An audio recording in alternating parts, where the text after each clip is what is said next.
Join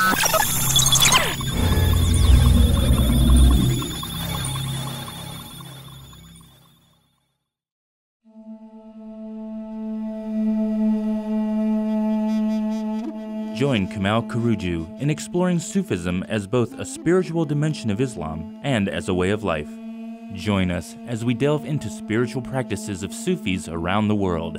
See how Sufi influence has touched Muslim art, music, science, and culture, and apply Sufi teachings as solutions to modern crisis.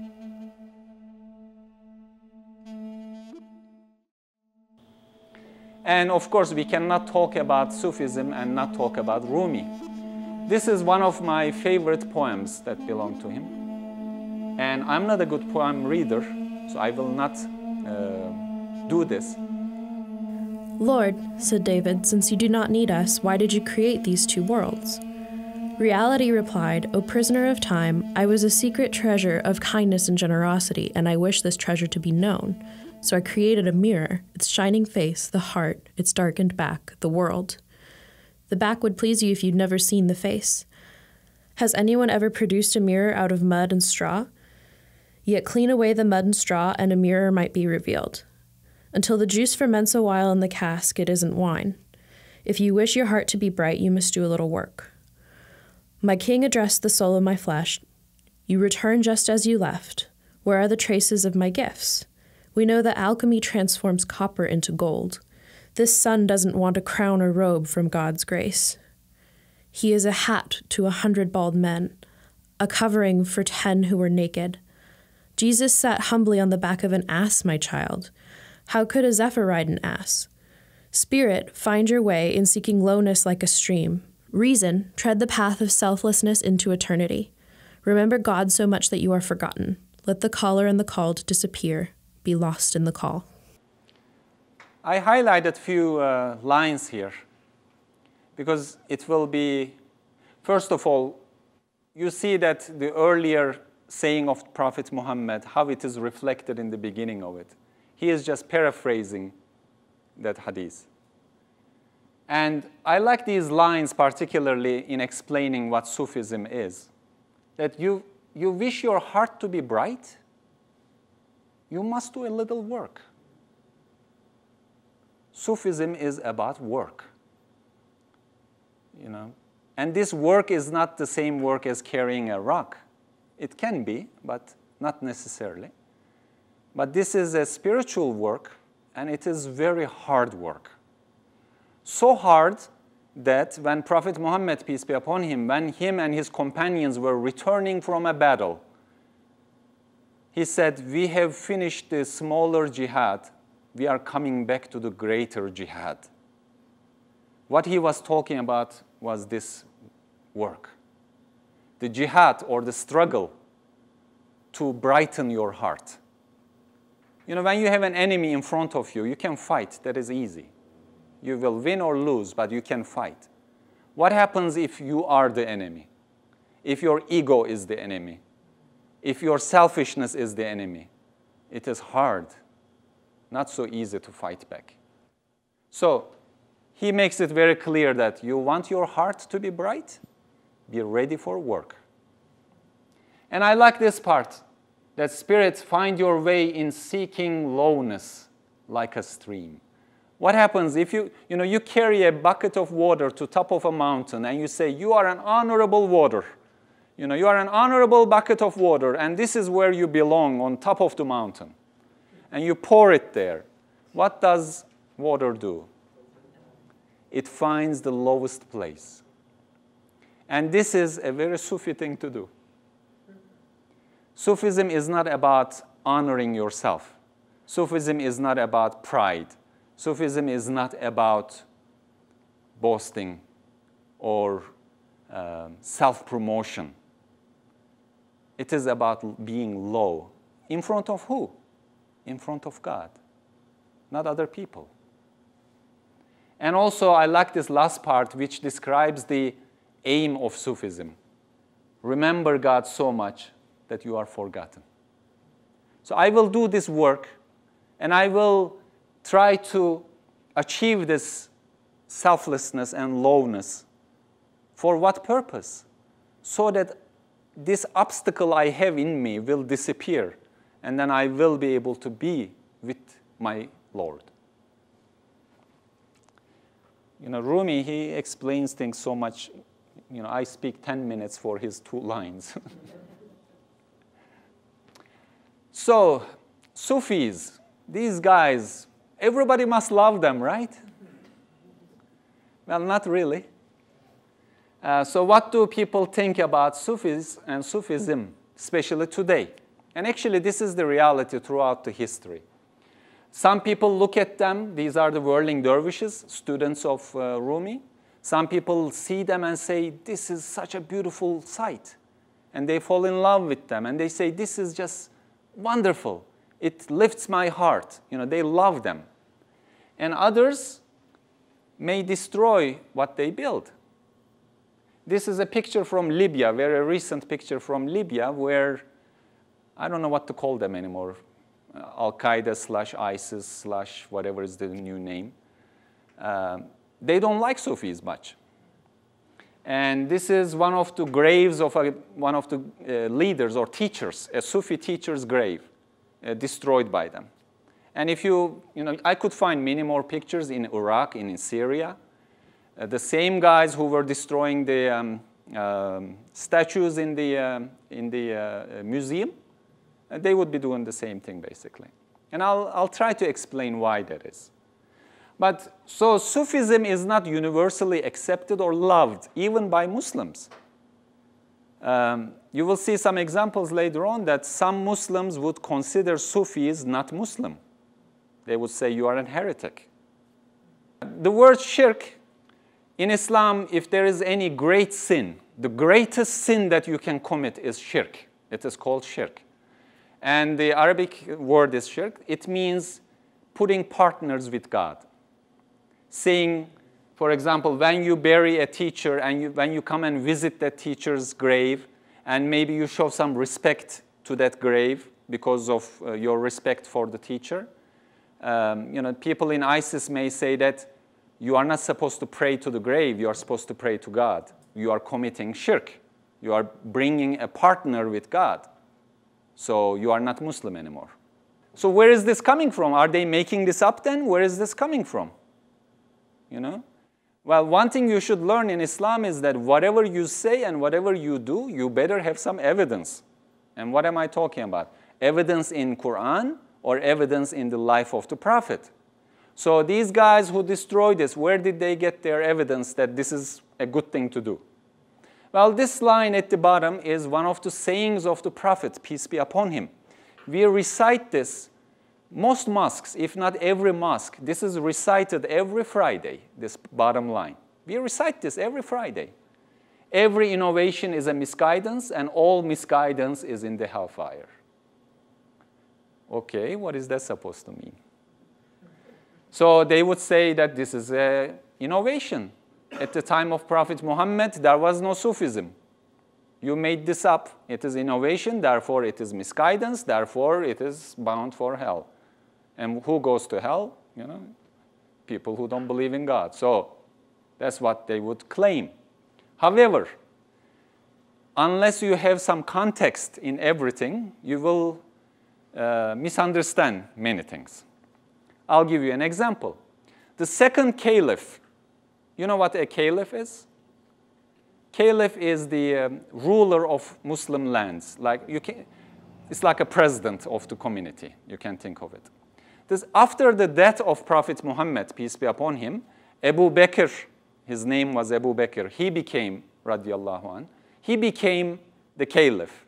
He lasted about 2 years. Difficult job. He was a righteous man. All Muslims love him. The second caliph was Omar. He is well known for his justice. Omar the Just. Muslims love him. One day, if you ever visited a mosque or a Muslim family during month of Ramadan, we do fasting all day. And in the evening, we have a long prayer. We do about an hour prayer. Now, that prayer during the lifetime of Prophet Muhammad, peace be upon him, he would pray that on his own. And people would pray that prayer on their own, never in congregation. Never in congregation. One day, of course, the Prophet ﷺ, he passes away. The first caliph passes away. The second caliph, Omar the Just, is in charge now. He comes to the mosque. He looks at his companions. They are performing that prayer in congregation, not alone. He looks at them. He says, what a beautiful innovation.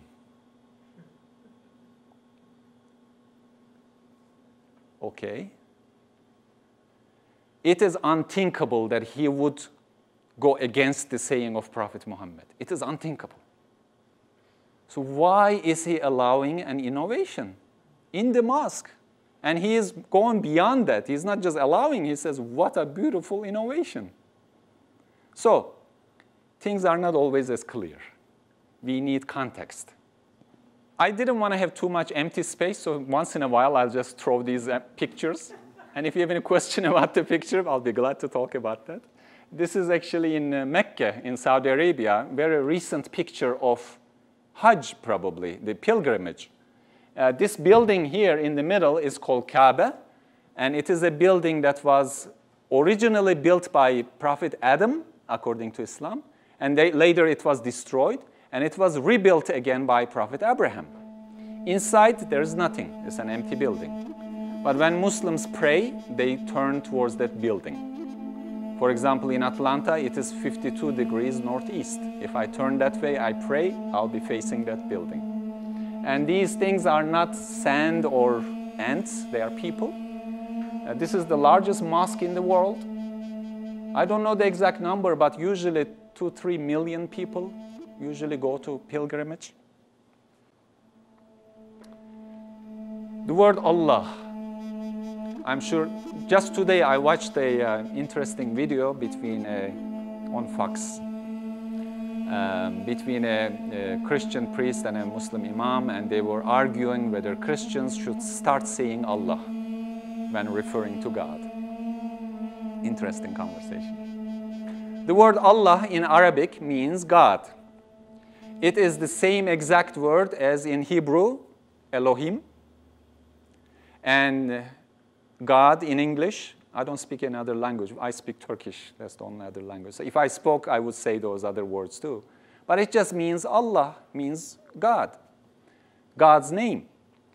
So for example, if you go to Lebanon and visit, and we have a friend who visited some Arabic churches with us, he can testify on my behalf, that Christian Arabs, when they pray to God, they say Allah. They are Christian, they are not Muslim. But when they pray, they say Allah. So this is nothing to get stuck with. Don't get stuck with the word. Why is this word important? Because in Sufi training, this name of God is used for training purposes in recitations. And one thing that I want to also bring in slowly is that what happens, Rumi talks about people's heart becoming bright. Okay, when my heart becomes bright, something is supposed to happen to me, right? I mean, it's not, okay, my heart is bright now, great. Something must change in my life. And what usually happens that if you see Sufis, especially great Sufi teachers, they are also great artists. Almost all of them are poets. Some of them do painting, some of them do writing, but they do art. Because when you have a bright heart, it cannot just stay there. It's like nuclear. It just wants to come out. It has to be expressed, and art comes out. So I wanted to show you 3 different ways of writing Allah. Same word, 4 of them in Arabic. So if you see any one of these, and there are many other styles that you can see, it just means God. So we talked about 99 names of God. Or actually, I said most beautiful names. Well, if you read the Quran and study the sayings of the Prophet, you will see that God is referred to by many names. For example, you open the Quran, the first page, Bismillahir Rahmanir Rahim. in the name of Allah, Ar-Rahman, most merciful, Ar-Rahim, most compassionate. Actually, the word Rahim it has multiple meanings. It is also used to describe the womb of the mother. So one of the names of God is Ar-Rahim, most compassionate. Ar-Rahman, Ar-Rahim. You see the English reading, Arabic, and then the meaning. Of course, I am going to have 3 pages of these, and we are not going to go through all of them. But just know that there are books written on one of them. Just pick any one of them, and then you will find scholars writing about the true meaning of these words. And you will also find that these words are not just one directional. They are multi-dimensional. I'll give you some examples. All merciful, the most merciful, ever forgiving. You know, these are kind of going in the same direction, right? It is about mercy. But then we have the creator, the maker. These are describing God in different terms, the one who makes the universe. And then there is almighty, all-sufficient, the powerful, the irresistible, the tremendous. It is talking about God's power. So when we talk about God, it is not a one-dimensional, simple God. It is a very complex and nuanced understanding of God. And if somebody only understands part of this, they will be missing some understanding of God. We talked about shirk, putting partners with God. We studied this a few weeks ago with my friends. For example, if somebody says, okay, I believe there are, 2 gods. I believe this God and this God. There are 2 gods. This would be a clear violation of, concept of shirk. Yes, you cannot have 2 gods, so this is a sin in Islam. But when you go a little bit into this, God is the all-sustainer, the one who gives your sustenance. One of his name, Ar-Razzaq. God is the one who gives my sustenance.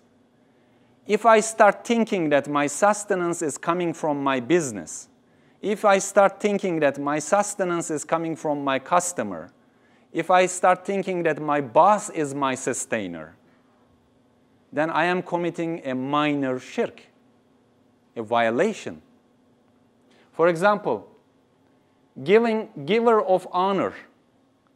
If people are applauding me, and I appreciate that, but I start thinking that, oh, they value me, and they honor me, now I am a big man.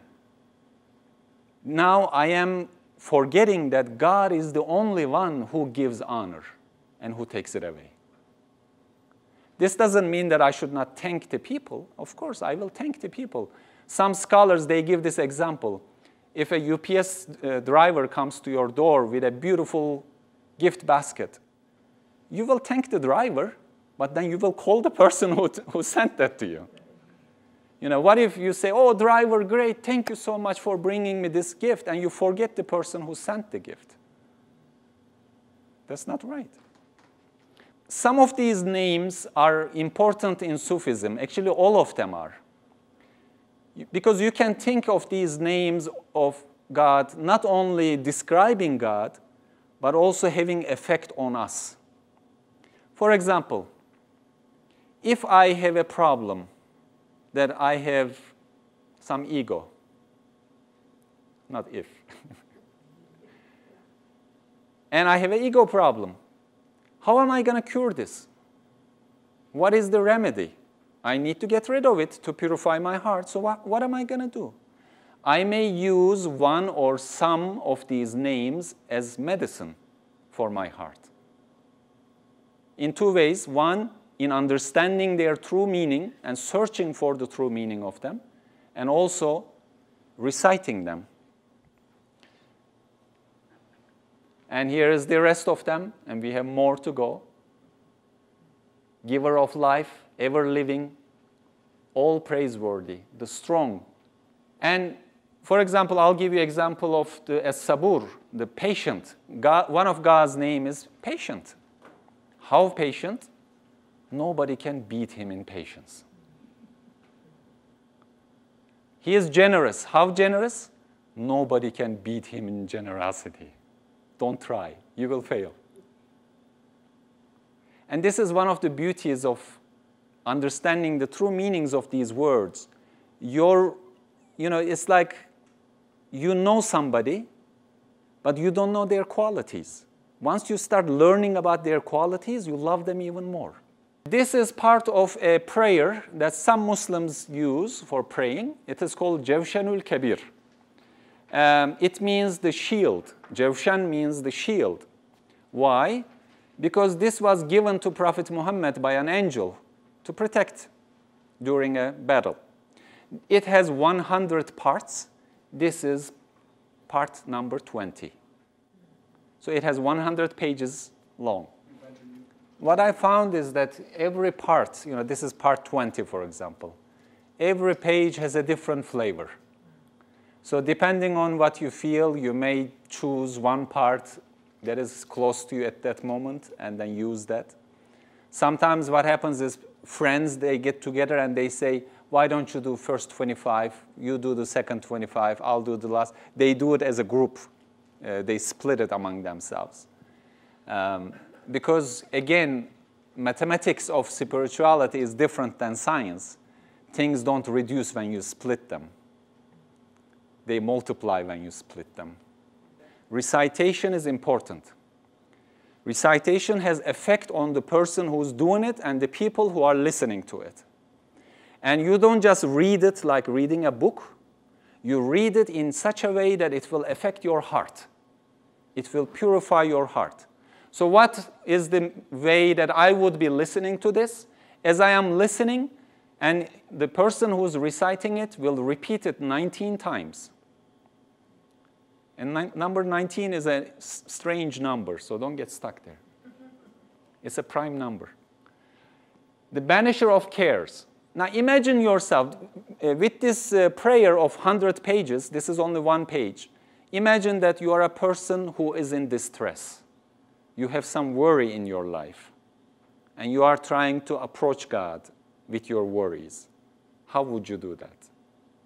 So, as I read or listen to this, I would say, oh Lord, you are the banisher of all cares.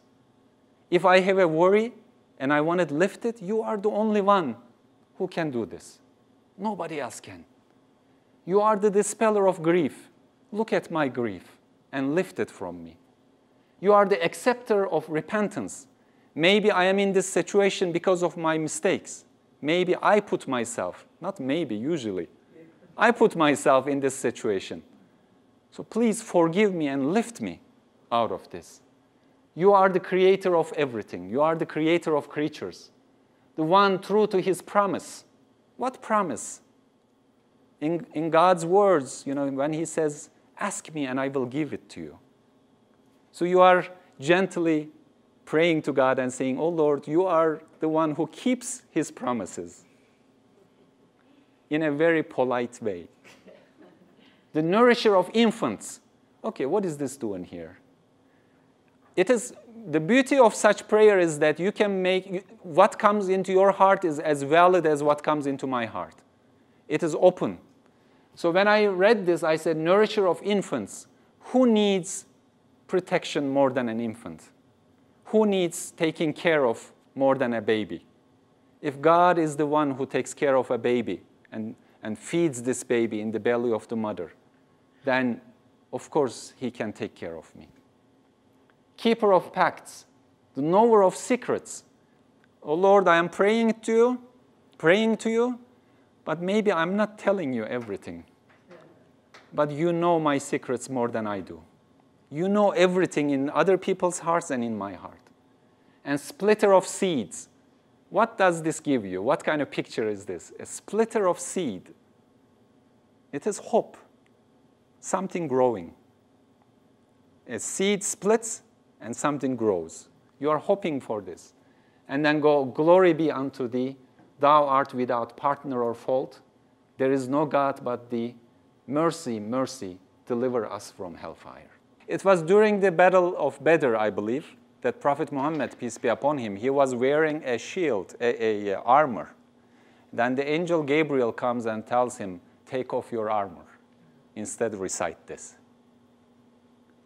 So this particular prayer is named Jevshanul Kabir, which means great shield. But imagine this. A great part of Sufi training and Sufi life is very private. And so you can imagine yourself or somebody who is in this path on top of a mountain, middle of the night, all alone, lifting their hands in the position of a beggar, with the sorrow and weakness and whatever brokenness they have in their heart, and they just beg. This is a very Sufi picture. Sufism involves actually a lot of crying. Not publicly, privately. So I wanted you to get a taste of what it feels like privately. Anyway, I think this is a good place to stop this week. Hopefully you will feel that you want to come back next week. I will have more videos, different kinds. If you have any questions, feel free.